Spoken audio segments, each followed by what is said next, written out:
আজকে আমাদের নতুন পল্লী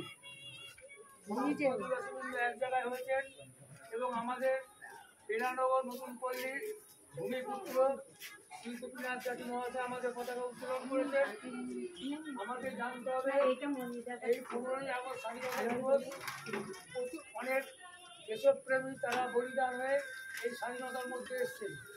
একটা কথা মনে রাখবেন যে স্বাধীনতা ভারতবর্ষে একবারই হয়েছে, আমাদের পরে অনেক দেশ আছে দুবার হয়েছে। আমরা এই স্বাধীনতাকে একবারের জন্য আমরা রেখেছি সবাই একত্রিত মিলিত হয়ে। তাই বন্ধুগণ, আজকের দিনে আমাদের বীর সুভাষ থেকে আরম্ভ করে রবীন্দ্রনাথ, গান্ধীজি আর আরও বড় বড় বিপ্লবীদের কথা মনে পড়ে। আমরা এই দিনটা সবাই একত্রিত হয়ে স্মরণ করি এবং আমরা চাই প্রতি বছরই যেন আমরা এইভাবেই আমরা সবাই সমবেত হয়ে এই স্বাধীনতা দিবস পালন করি। নমস্কার।